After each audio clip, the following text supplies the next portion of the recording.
Kumukulo. Okay na yan. Malambot na ang kanyang sahog. Eto, lagyan natin bagoong. Konti lang, pangpalasa lang. Pakuluan natin. Ilagay na natin itong laman ng gabi. Sabay na natin. Napakasarap yan. Para malapot-lapot ang kanyang sabaw. Ilagay na rin natin ito. Sampalok. Kakaibang luto to. Binagoongan with sampalok. Ayun. Kumukulo na. Napakasarap na ng kulo, mga buddy ko. Ilagay na natin itong special. Alukon kung tawagin. Bulaklak ng kahoy na napakasarap. Ayan na. Hilubog natin.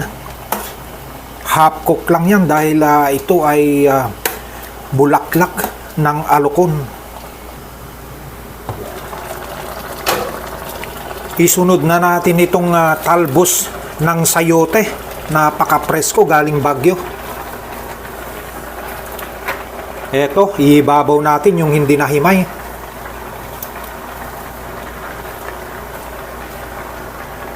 Half cook lang din yan dahil gulay. Takpan natin. Ayan, okay na okay na. Okay na to. Hanguin na natin at kakain na tayo. Half cook lang yan. Eto, hanguin na natin.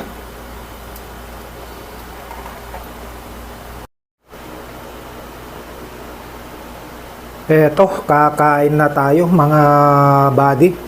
Eto ay may chicken at saka bread. Sabaw ng binagoongan with sampalok na may kasamang taingang daga, vegetable, bulaklak ng alokon, talbos ng sayote, laman ng gabi, sari-sari na yan mga buddy with matching kopi.